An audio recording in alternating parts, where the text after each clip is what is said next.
Hello again, everyone, and welcome. I'm RandyTillmutt, and in this video, I will be reacting to two videos that I came across recently. As you can see in the description, it is about Americans quitting their jobs. So initially, when I saw the videos, I thought to myself, are people quitting to travel? Because that is something that people do. And so it caused me to dig a little bit more, and it led me to another video which I am going to be reacting to as well. So I'll be reacting to two videos. They kind of cover two different things, but it's along the same lines. Before I get into that, however, I would like to ask you to subscribe to the channel. Your support is definitely important in helping the channel grow. So if you have not subscribed as yet, please hit the subscribe button. And it can take some time to do that right now. Your support definitely helps. If you have subscribed already, if you could just hit the like button, it's a free way to support the channel. It kind of helps the video get out there. So your support, again, definitely helps. So without further ado, let's get into the two videos, and you will see them in a second. So here's the video. CBS News has partnered with the professional networking site LinkedIn for our series Work in Progress, where we look at issues facing the American workforce. And by the way, I just want to say the disclaimer, fair use, fair use. This morning, we focus on how millennials are reinventing the traditional concept of employment.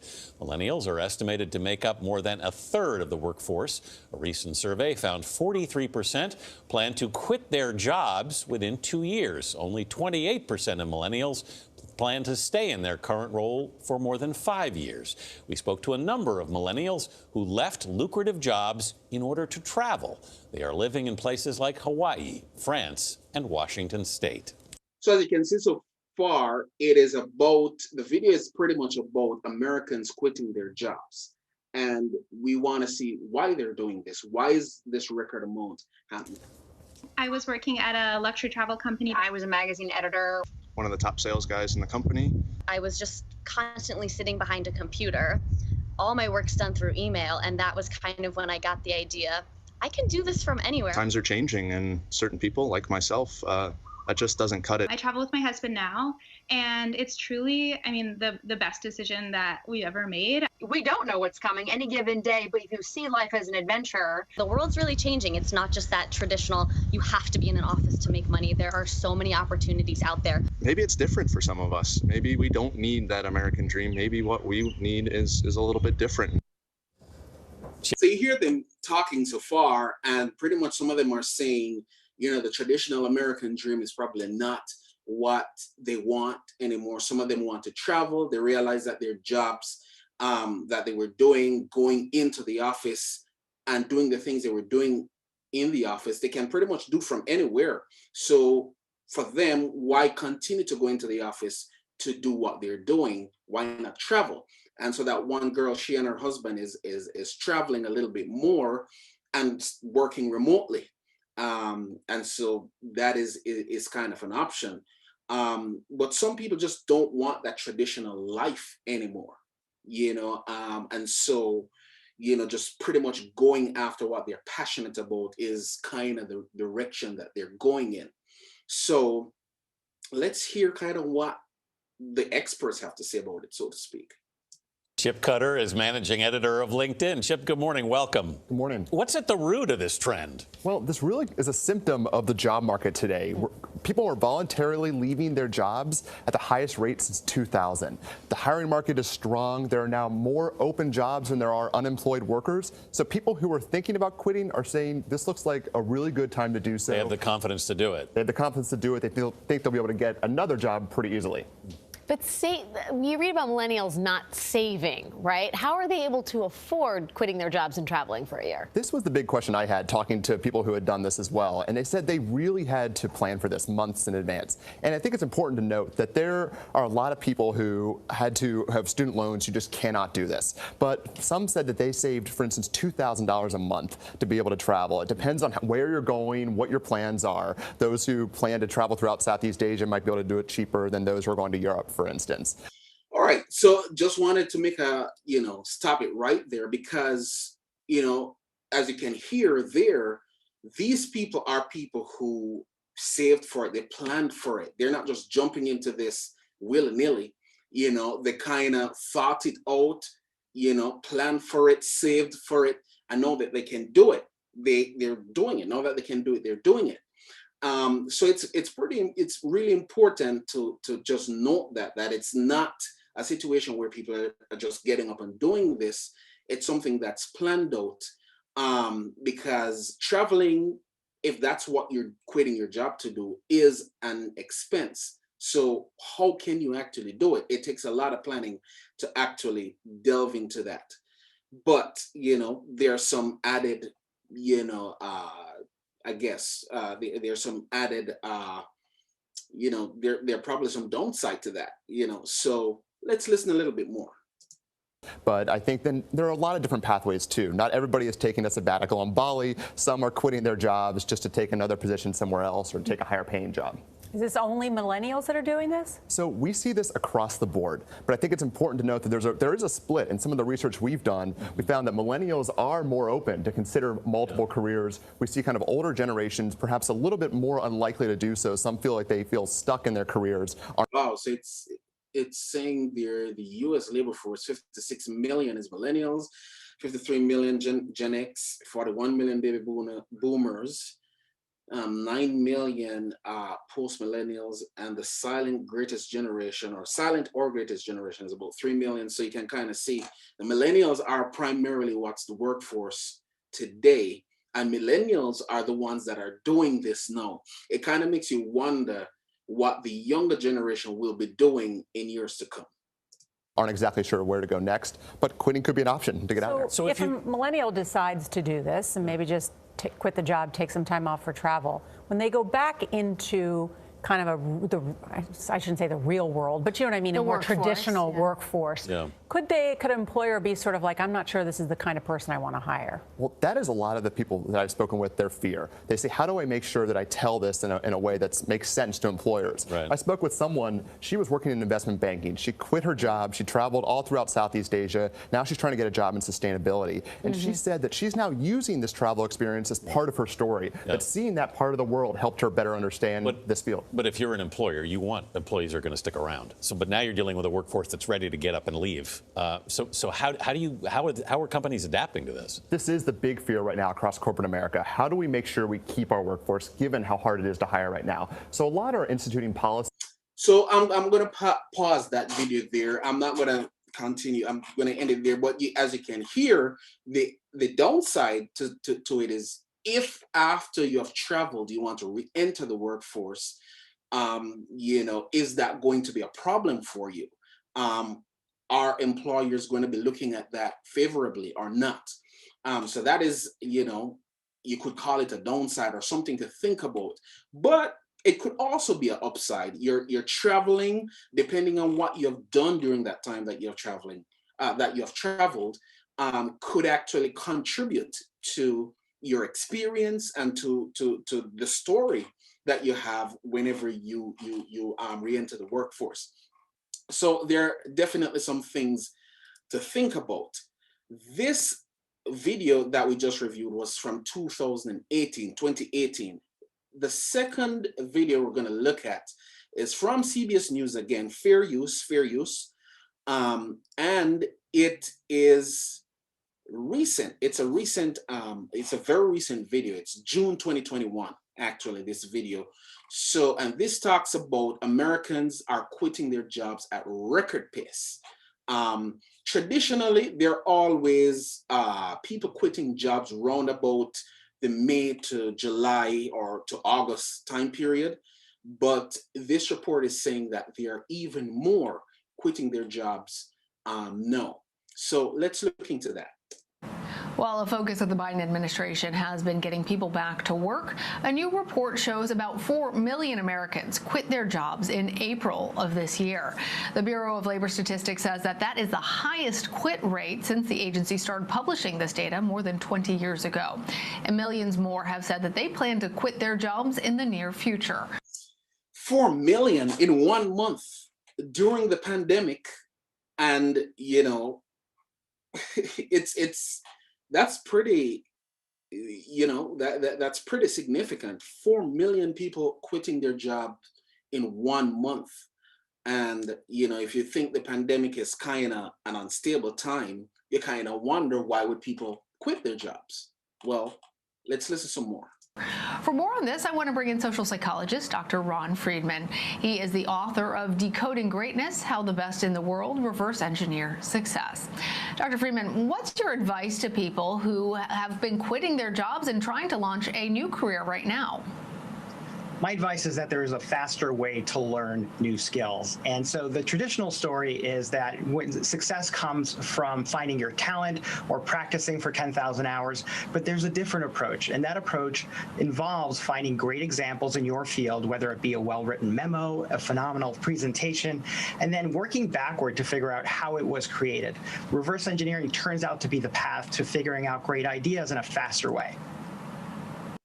So just want to pause it right there. 41% of employees are considering leaving their current employer. This is as of January 2021. 46% of businesses are considering redesigning workplaces for hybrid work. So this is pretty much in relationship to the pandemic. You know, you ask the question, how has the pandemic affected work? How has it affected how people perceive their life, their lifestyle with their jobs? Is it now a situation where I ask the question, how does my job fit into my life, or how do I fit into the marketplace, the employment marketplace? And so the pandemic is giving people, or has given people, a lot of time to really take a step back and rethink their lives as to what they want to do. Do I go after what I'm passionate about, or do I do this because, you know, I need to pay the bills, I need to make ends meet? This is what I studied in college, so I'm going to do it, or I'm going to work in that field so that I can sustain my life. You know, the pandemic has really caused all of us to take a step back and think a lot. And this is the result of it. You know, people are now, really thinking about what it is that they want to do with their lives. And so now even businesses are thinking, do we get people to come back 100% to the office like it was before? Or do we create a hybrid situation where they're not coming in every day each week? You know, some weeks it's only 2 or 3 days for the week. Some weeks maybe only 1 day. Some weeks 4 days out of the week, but you know, you have at least 1 day remote. These are things employers are thinking of. And there's a record shortage of workers right now. You know, there are companies hiring. You know, fast food restaurants are having sign-up bonuses because people are just taking the time to kind of rethink their lives and to pretty much create a situation where they're making life work for them. So it's pretty interesting. And some people pretty much just want to travel, just like the previous video that we looked at. So it has given people that time to think. Maybe that those unemployment benefits plus the stimulus, plus even the recent tax return has given people kind of a financial cushion. So it has given them the opportunity to take some time off from working full-time to pursue their passions. So let's listen a little bit more. Well, many companies have tried unsuccessfully to rehire workers who they laid off last year due to the pandemic. What can be done by companies to attract these workers back? Well, obviously, people want a nice salary, but it's more than that. When it comes to success at work, there are 3 basic human psychological needs that people want in order to have a fulfilling experience at work. Those 3 psychological needs are the need for competence, feeling like you're good at what you do, and feeling like you're growing at your job, feeling connected to others in a I don't want to quote that again, but just to point out, 73% of workers want flexible remote work. Do you think that that is something that's going to work? Do you think that that is something that's good for the economy, that's good for society? Do you think that there's going to be a mass shift from the way things were pre-pandemic to post-pandemic? You know, with all that thinking time, almost 2 years of time to stay at home and think about the way that you're going to re-enter the workforce or restart your life after the pandemic. Do you think it's going to go back to the way it was? 67% of workers crave more in-person time with teams. You know, that you want more remote work, but more time with teams, more in-person time with teams. And then 66% of businesses are considering redesigning workplaces for hybrid work. So a lot of consideration going off there. So I'm about to wrap up this video, but let's just listen one more time. Relationships, and then feeling like you have some choice in how you go about doing your job. So when organizations do a better job of fulfilling people's psychological needs, they tend to have workers who are healthier, happier, and more productive. Well, with all of these employees quitting their jobs, what changes do employers need to make in order to attract new job applicants moving forward? Well, one thing they need to do is they need to do a better job of providing people with positions that allow them to grow at work. That's what people really want when it comes to a job that gives their life meaning. And so creating growth opportunities and finding better ways of integrating both work and life. If this pandemic has taught us anything, is that this barrier that we have between work and life is brittle. So I'm going to stop that right there. That's pretty much kind of the end of the video. And so you can see it right there. You know, there are a lot of things influencing the way we're going to do life when the pandemic is said and done. You know, people are now using this time to open businesses. You know, there's a report out that there has been a spike in new businesses since the pandemic started, because people are now pursuing their passions and their dreams and trying to monetize that. And isn't that what we all want? Isn't that what we really, well, what would really make us happy? To be able to monetize what we love doing. I mean, if you're passionate about something and you enjoy doing it, even if it's not making you a living right now, you're not making any money from it. If you could make some money from it, wouldn't you love to be able to earn from it?